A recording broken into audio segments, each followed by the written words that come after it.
ಮನುಷ್ಯ ಕಾಲದ ಜೊತೆ ಓಡುತ್ತಾ ಎಷ್ಟೇ ಸಂಪಾದಿಸಿದರೂ ಅವನು ಆರೋಗ್ಯ ಎಂಬ ಸಂಪತ್ತನ್ನು ಸಂಪಾದಿಸಿದರೆ ಮಾತ್ರ ದೀರ್ಘಕಾಲ ಸುಖಿಯಾಗಿರಲು ಸಾಧ್ಯ.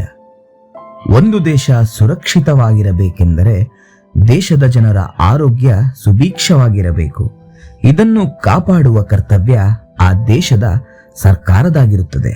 ಹೀಗೆ ಭಾರತ ದೇಶದಲ್ಲಿ 2000 ಇಸವಿಗೂ ಮುನ್ನ ಜನರ ಆರೋಗ್ಯ ಕಾಪಾಡುವ ಹೊಣೆಯನ್ನು ಸರ್ಕಾರ ಆಸ್ಪತ್ರೆಗಳಲ್ಲಿರುವ ಸಿಸ್ಟರ್ಸ್ ಎಂದು ಕರೆಯಲ್ಪಡುವ ಶುಶ್ರೂಷಾ ಸಹೋದರಿಯರಿಗೆ ವಹಿಸುತ್ತದೆ. ಇವರು ಆಸ್ಪತ್ರೆಗಳಲ್ಲಿರುವ ರೋಗಿಗಳ ಆರೋಗ್ಯ ವಿಚಾರಣೆಯ ಜೊತೆ ಮನೆ ಮನೆಗೂ ಭೇಟಿ ನೀಡಿ ಜನರ ಆರೋಗ್ಯ ಸಮಸ್ಯೆಗೆ ಸ್ಪಂದಿಸುವ ಕೆಲಸವನ್ನು ನಿಭಾಯಿಸುತ್ತಿರುತ್ತಾರೆ. ಆದರೆ ಈ ಎರಡೂ ದೊಡ್ಡ ಜವಾಬ್ದಾರಿಗಳನ್ನು ಇವರೊಬ್ಬರೇ ನಿಭಾಯಿಸಿಕೊಂಡು ಹೋಗುವುದು ಸುಲಭದ ಕೆಲಸವಾಗಿರಲಿಲ್ಲ. ಆದ್ದರಿಂದ ಸರ್ಕಾರದ ಮುಂದೆ ಸಹಾಯಕ್ಕಾಗಿ ಮನವಿ ಸಲ್ಲಿಸಿದಾಗ ಸರ್ಕಾರ ಅವಶ್ಯ ಚರ್ಚೆಗಳ ನಂತರ ಒಂದು ನಿರ್ಧಾರವನ್ನು ಕೈಗೊಳ್ಳುತ್ತದೆ. ಆಗ ಸಮಾಜಕ್ಕೆ ಪರಿಚಿತರಾದವರೇ ಈ ಆಶಾ ಸಹಾಯಕಿಯರು.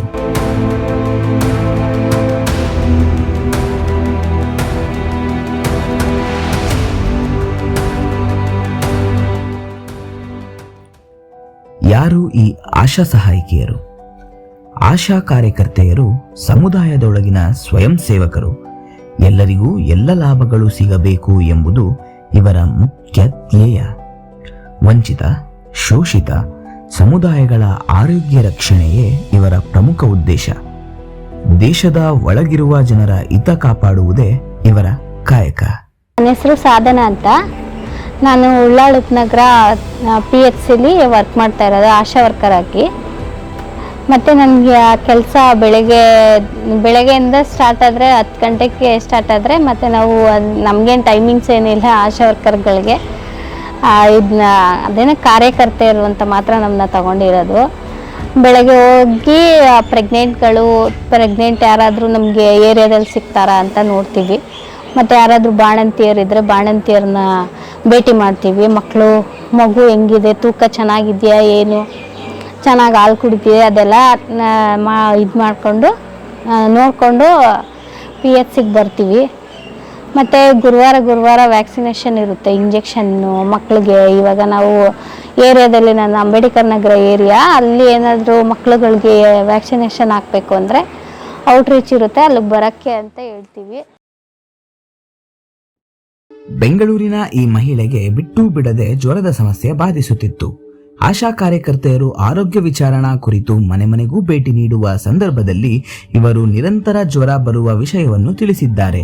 ಆಗ ಆಶಾ ಕಾರ್ಯಕರ್ತೆ ಇವರಿಗೆ ಹಲವು ಟೆಸ್ಟ್ಗಳನ್ನು ಮಾಡಿಸಿ ನೋಡಿದಾಗ ಇವರಿಗೆ ಕ್ಷಯ ರೋಗ ಇರುವುದು ಪತ್ತೆಯಾಗಿದೆ. ಬ್ಲಡ್ ಸ್ಮಿಯರ್ ಅಂತ ತೆಗಿತೀವಿ. ಆವಾಗ ಕೇಳೋದಕ್ಕೆ ನನಗೆ ಬಿಟ್ಟು ಜ್ವರ ಬರ್ತಾ ಇದೆ ಅಂತಂದ್ರು. ಸರಿ ಅಂತ ಅಂದ್ಬಿಟ್ಟು ಹಾಸ್ಪಿಟ್ಲಿಗೆ ಕಳಿಸಿ ಅಲ್ಲಿ ಕಫನೂ ಚೆಕ್ ಮಾಡ್ಸೋಕೆ ಹೇಳಿದ್ವಿ. ಕಫ ಚೆಕ್ ಮಾಡಿದಾಗ ಅವ್ರಿಗೆ TB ಇದೆ ಅಂತ ಗೊತ್ತಾಯಿತು. ಆವಾಗಿಂದ ನಾವು ಟ್ರೀಟ್ಮೆಂಟ್ ಸ್ಟಾರ್ಟ್ ಮಾಡಿದ್ದೀವಿ. ಇವಾಗ 56 ಡೇಸ್ದು IP ಮುಗ್ದಿದೆ. ಇವಾಗ CP ತಗೊಳ್ತಾ ಇದ್ದಾರೆ. IP ಮುಗ್ದಾದ್ಮೇಲೆ ಊಟ ತಿಂಡಿ, ಮೊದಲೆಲ್ಲ ಊಟ ಎಲ್ಲ ಮಾಡ್ತಾ ಇರಲಿಲ್ಲ, ತುಂಬ ಕೆಮ್ಮಿತ್ತು. ಇವಾಗ ಕೆಮ್ಮೆಲ್ಲ ಕಮ್ಮಿ ಆಗಿದೆ, ಊಟ ಎಲ್ಲ ಚೆನ್ನಾಗಿ ಮಾಡ್ತಾ ಇದ್ದಾರೆ, ಇಂಪ್ರೂವ್ ಆಗ್ತಾ ಇದ್ದಾರೆ ಸರ್. PNC ವಿಸಿಟ್ ಅಂತೀವಿ. ಡಿಲಿವರಿ ಆಗಿರುತ್ತಲ್ಲ 42 ಡೇಸ್ ಒಳಗಡೆ ಮಕ್ಕಳನ್ನ ನೋಡ್ತೀವಿ. ಆ ವಿಸಿಟ್ಗೆ PNC ವಿಸಿಟ್ ಅಂತೀವಿ. ಅದನ್ನ ನೋಡೋದಕ್ಕೆ ಇವಾಗ ಕರ್ಕೊಂಡ್ಬರ್ತೀವಿ.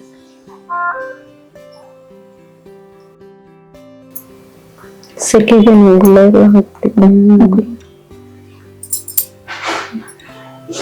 ಅಲ್ಲೆಲ್ಲ ಚೆನ್ನಾಗಿ ಕುಡಿತಿದ್ದೆ. 2 ಅವರ್ಗೆ ಒಂದ್ಸತಿ ಕುಡಿಸ್ತಾ ಇದೀಯಾ? ಇನ್ನು 1.5 ತಿಂಗಳಿಗೆ ಇಂಜೆಕ್ಷನ್ ಇರುತ್ತೆ. ನೀವು ಫೋನ್ ಮಾಡ್ಕೊಂಡು ಅಲ್ಲ ಮೇಲೆ ಅಂಗನವಾಡಿಲಿ ಹಾಕೊಡ್ತೀವಿ.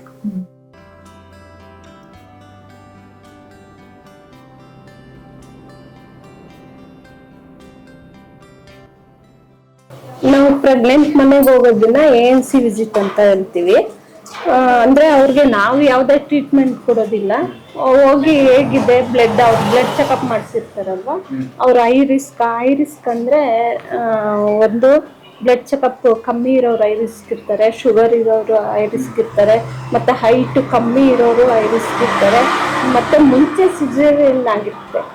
2ನೇ ಮಗು ಆದರೆ ಫಸ್ಟ್ ಮಗು ಸಿಸೇರಿಯನ್ ಆಗಿರುತ್ತೆ, ಅವರು ಹೈ ರಿಸ್ಕ್ ಅಂತ ನಾವು ಲೆಕ್ಕ ತಗೊಳ್ತೀವಿ.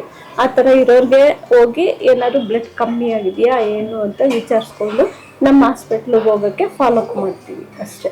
ನಾವು ಯಾವುದೇ ಟ್ರೀಟ್ಮೆಂಟ್ ಅವ್ರಿಗೆ ಕೊಡೋದಿಲ್ಲ, ಎಲ್ಲ ಡಾಕ್ಟ್ರ್ ಮುಖಾಂತರನೇ ಆಗುತ್ತೆ. ಈ ಸತಿ ಕೇಳ್ಬಿಟ್ಟು ಮಾಡಿಸ್ಕೊಳ್ಳಿ ಒಂದ್ಸತಿ ಬ್ಲಡ್ ಚೆಕಪ್. 3ನೇ ತಾರೀಕು ಡೆಲಿವರಿ ಮಾಡ್ತಾರಂತೆ. ಡೆಲಿವರಿಲೇ ಮಾಡ್ತಾರಂತ ಇವಾಗ ಬ್ಲಡ್ ಚೆಕಪ್ ಇಲ್ವಾ? ಸರಿ. ನಾವು ಮಾರುತಿ ನಗರದಲ್ಲಿ ಪ್ರತಿ ಗುರುವಾರನೂ ಮಕ್ಕಳು ಇಮ್ಯುನೈಸೇಷನ್ ಇಟ್ಕೊಂಡಿರ್ತೀವಿ.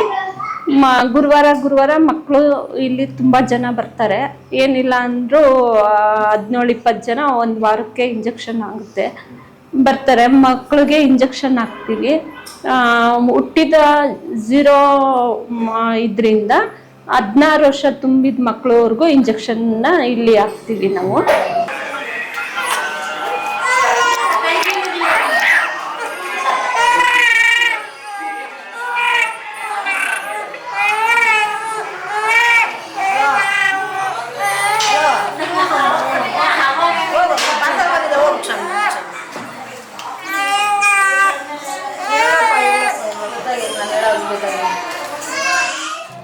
ಮಕ್ಕಳನ್ನ ಕರೆದು ಇಂಜೆಕ್ಷನ್ ಹಾಕಿ ಅವ್ರಿಗೆ ಮೆಡಿಸನ್ ಕೊಟ್ಟು ಜ್ವರ ಬರದೇ ಇರೋ ಥರ ಔಷಧಿ ಸಪ್ಲೈ ಇರುತ್ತೆ, ಔಷಧಿ ಕೊಡ್ತೀವಿ.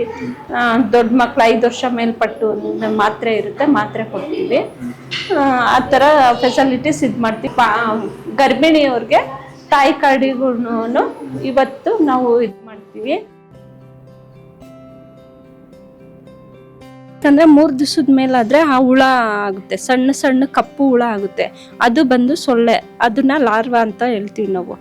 ಒಂದು 5 ದಿವಸದಲ್ಲಿ ಅದು ಸೊಳ್ಳೆ ಆಗಿ ಎದ್ದೋಗ್ಬಿಡುತ್ತೆ. ಅದರಿಂದ 3 ದಿವಸಕ್ಕೊಂದ್ಸತಿ ನೀರು ಖಾಲಿ ಮಾಡಿ ಅಂತ ನಾವು ಇನ್ಸ್ಟ್ರಕ್ಷನ್ ಕೊಡ್ತೀವಿ. ಖಾಲಿ ಮಾಡಿ ತೊಳೆದು ಒಣಗಿಸಿಡಿ ಅಂತ. ಎಲ್ಲನ ಇಲ್ಲ ಅವರು ತೊಳಿದೇನೆ ಹಂಗೆ ಲಾರ್ವಾ ಆಗಿದೆ ಅಂದರೆ ನಾವು ನೋಡಿದ್ರೆ ಅಲ್ಲೇ ಚೆಲ್ಲಿಸ್ಬಿಟ್ಟು ತೊಳೆಸ್ಬಿಟ್ಟು ಒಣಗಾಕಿಟ್ಟು ಬರ್ತೀವಿ. ಆ ಥರ ಇದು ಮಾಡ್ತೀವಿ. ಇದು ಚೆನ್ನಾಗಿದೆ, ಇವರು ಫ್ರೆಶ್ ಆಗಿ ಇಟ್ಟಿದ್ದಾರೆ ನೀರು ಇದೆಲ್ಲ. ಈ ಸೊಳ್ಳೆ ಹೋಗೇನೆ ಕಚ್ಚಿದ್ರೆ ಡೆಂಗು ಚಿಕನ್ ಗುನ್ಯಾ ಅಂತ ಬರೋದು. ಈ ಒಳ್ಳೆ ನೀರು ಇರುತ್ತಲ್ಲ, ಆ ನೀರಿಂದ ಉತ್ಪತ್ತಿ ಆಗೋ ಸೊಳ್ಳೆಯಿಂದನೇ ಡೆಂಗು ಚಿಕನ್ ಗುನ್ಯಾ ಬರುತ್ತೆ. ಅದರಿಂದ ನಾವು ಮನೆಗೆ ಹೋಗಿ ಈ ಥರ ಡ್ರಮ್ಮಲ್ಲಿ ಬಕೆಟಲ್ಲಿ ನೀರು ತುಂಬಿಕೊಂಡಿರೋರು ಇದ್ದರೆ ಚೆಕ್ ಮಾಡಿ ಇದು ಮಾಡಿಬಿಟ್ಟು ಹೇಳ್ಬಿಟ್ಟು ಬರ್ತೀವಿ. ಇದಷ್ಟೇ ಅಲ್ಲದೆ ಕೊರೋನಾದಂತಹ ಮಹಾಮಾರಿ ಪ್ರಪಂಚಕ್ಕೆ ಒಕ್ಕರಿಸಿದಾಗ ಸ್ವಲ್ಪವೂ ಕುಗ್ಗದೆ ಹೆಜ್ಜೆ ಹಿಂದಿಡದೆ ಮನೆಗೂ ಹೋಗಿ ರೋಗ ಲಕ್ಷಣ ಇರುವವರನ್ನು ಗುರುತಿಸಿ ಬೇಕಾದ ಸೌಲಭ್ಯಗಳನ್ನು ಒದಗಿಸಿ ಆತ್ಮಸ್ಥೈರ್ಯ ತುಂಬಿದ ಗಟ್ಟಿಗಿತ್ತಿಯರು ಇವರು. ಇಡೀ ಭೂಮಂಡಲವೇ ಒಂದಿಷ್ಟು ದಿನ ಸ್ತಬ್ಧವಾದರೂ ಇವರ ಕಾರ್ಯ ಮಾತ್ರ ನಿಲ್ಲಲಿಲ್ಲ. ಈ ರೋಗವನ್ನು ತಡೆಯಲು ಇವರೇ ಕೈಯಲ್ಲಿ ಲಸಿಕೆ ಹಿಡಿದುಕೊಂಡು ತಮ್ಮ ಪ್ರಾಣವನ್ನು ಲೆಕ್ಕಿಸದೆ ಜನರ ಜೀವನವನ್ನು ಕಾಪಾಡಿದರು. ಎಂಪ್ಲಾಯ್ಮೆಂಟ್ ವೇಜಸ್ ಕಾಯ್ದೆಯ ಪ್ರಕಾರ ಸರ್ಕಾರದ ಅಡಿಯಲ್ಲಿ ಸೇವೆ ಸಲ್ಲಿಸುವ ನೌಕರರಿಗೆ ಕನಿಷ್ಠ 12,000 ರೂಪಾಯಿಗಳ ಸಂಭಾವನೆಯನ್ನು ನಿಗದಿಪಡಿಸಬೇಕು. ಆದರೆ ಸಮಯದ ಅಂಗು ತೊರೆದು ದುಡಿಯುವ ಆಶಾ ಕಾರ್ಯಕರ್ತರಿಗೆ ತಿಂಗಳಿಗೆ ಸಿಗುವ ಸಂಭಾವನೆ 5,000 ರೂಪಾಯಿಗಳು.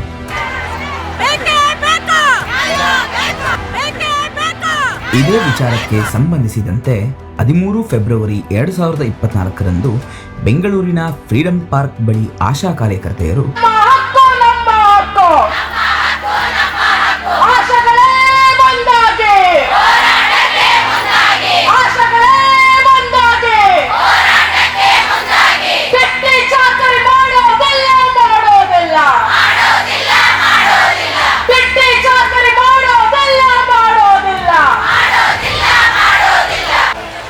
ಕಳೆದ 15 ವರ್ಷಗಳಿಂದ ನಿರಂತರವಾಗಿ ಅತ್ಯಂತ ಕಡಿಮೆ ಗೌರವಧನಕ್ಕೆ ಎಷ್ಟೆಲ್ಲ ಕೆಲಸಗಳನ್ನ ನಮ್ಮ ಆಶಾ ತಾಯಂದಿರು ಹಳ್ಳಿಗಳಲ್ಲಿ ಮಾಡ್ತಾ ಬಂದಿರೋದ್ರಿಂದಾನೇ, ಆರೋಗ್ಯ ಇಲಾಖೆಯ ಕೆಲಸಗಳನ್ನ ವಿಕೇಂದ್ರೀಕೃತವಾಗಿ ಮಾಡ್ತಾ ಬಂದಿರೋದ್ರಿಂದಾನೇ ಇವತ್ತು ಬಹಳಷ್ಟು ಬದಲಾವಣೆಗಳು, ಒಂದ್ ರೀತಿಯ ಗುಣಾತ್ಮಕ ಬದಲಾವಣೆಗಳು ಆರೋಗ್ಯ ಇಲಾಖೆಯಲ್ಲಿ ಆಗಿದೆ ಅಂದ್ರೆ ತಪ್ಪಾಗಲಾರದು. ಮುಖ್ಯವಾಗಿ ಅದರಲ್ಲಿ ತಾಯಿ ಮತ್ತು ಮಗುವಿನ ಸಾವಿನ ಪ್ರಮಾಣ, ಗರ್ಭಿಣಿ ಬಾಣಂತಿಯರ ಸಾವಿನ ಪ್ರಮಾಣ ಮತ್ತು ಎಳೆ ಕೂಸುಗಳ ಸಾವಿನ ಪ್ರಮಾಣ ಕಡಿಮೆ ಆಗಿರೋದು ಗಮನಾರ್ಹವಾದ ಬದಲಾವಣೆ ಅಂತ ಹೇಳಿ ಆರೋಗ್ಯ ಇಲಾಖೆನೇ ಒಪ್ಕೊಳ್ಳುತ್ತೆ, ಅಧಿಕಾರಿಗಳು ಒಪ್ಕೊಳ್ಳುತ್ತೆ. ಸುಮಾರು 500ಕ್ಕೂ ಅಧಿಕ ಆಶಾ ಸಹಾಯಕಿಯರು ಈ ಪ್ರತಿಭಟನೆಯಲ್ಲಿ ಪಾಲ್ಗೊಂಡು ತಮಗೆ ಆಗುತ್ತಿರುವ ವಂಚನೆಯನ್ನು ನಿಲ್ಲಿಸಿ ಎಂದು ಧಿಕ್ಕಾರ ಕೂಗಿದರು. ಈ ದಿನ ಕರ್ನಾಟಕ ರಾಜ್ಯ ಸಂಯುಕ್ತ ಆಶಾ ಕಾರ್ಯಕರ್ತೆಯರ ಸಂಘ AUTUC ವತಿಯಿಂದ ರಾಜ್ಯ ಮಟ್ಟದ ಆಶಾ ಕಾರ್ಯಕರ್ತೆಯರ ಬೃಹತ್ ಪ್ರತಿಭಟನೆನ ಹಮ್ಮಿಕೊಂಡಿದ್ದೀವಿ. ನಾವು ಆಶಾ ಕಾರ್ಯಕರ್ತೆಯರಂದ್ರೆ ಆರೋಗ್ಯ ಸೇವೆಗಳು ಮತ್ತೆ ಜನಸಾಮಾನ್ಯರ ಮಧ್ಯೆ ಕೊಂಡಿಯಾಗಿ ಕೆಲಸ ಮಾಡ್ತಾ ಇದ್ದಾರೆ. ಮುಖ್ಯವಾಗಿ ಕಳೆದ 15 ವರ್ಷದ ಹಿಂದೆ ಆಶಾ ಕಾರ್ಯಕರ್ತೆಯರು ರಾಜ್ಯದಲ್ಲಿ ಸೇವೆ ಶುರು ಮಾಡಿದಾಗಿಂದ ಮುಖ್ಯವಾದಂತ ಉದ್ದೇಶ ಇದ್ದಿದ್ದು ಸರ್ಕಾರಕ್ಕೆ ಶಿಶು ಮರಣ, ತಾಯಿ ಮರಣ ತಪ್ಪಿಸ್ಬೇಕು ಅನ್ನೋಂಥದ್ದು. ಆ ಒಂದು ಕೆಲಸನ ಬಹಳ ಅತ್ಯುತ್ತಮವಾಗಿ ಮಾಡಿದಾರಂತ ಹಲವಾರು ಡಾಕ್ಯುಮೆಂಟ್ಗಳೇ ಇವತ್ತು ಆರೋಗ್ಯ ಇಲಾಖೆ ಡಾಕ್ಯುಮೆಂಟ್ಗಳೇ ಹೇಳ್ತಾರೆ. ಅದಾದ್ಮೇಲೆ ಇತ್ತೀಚಿನ ದಿನಗಳಲ್ಲಿ ಕೊರೋನಾ ಬಗ್ಗೆ ನೀವು ಕೊರೋನಾ ಸಂದರ್ಭದಲ್ಲಿ ಗಮನಿಸಿರ್ಬೋದು, ಇಡೀ ವಿಶ್ವದಲ್ಲಿ ಇಂಡಿಯಾದ ಆಶಾ ಕಾರ್ಯಕರ್ತೆಯರು ಅತ್ಯದ್ಭುತವಾಗಿ ಕೆಲಸ ಮಾಡಿದ್ದಾರೆ ಅಂತೇಳಿ ಜಾಗತಿಕ ಸಾಮೂಹಿಕ ನಾಯಕರು ಅನ್ನುವಂಥ ಬಿರುದು ಕೂಡ ಇವತ್ತು ಕೊಟ್ಟಿದ್ದಾರೆ WHO. ಸೊ ಈ ತರ ಒಂದು ಸೇವೆ ಆಶಾ ಕಾರ್ಯಕರ್ತೆಯರು ಹಗಲಿರುಳು ಮಾಡ್ತಾರೆ.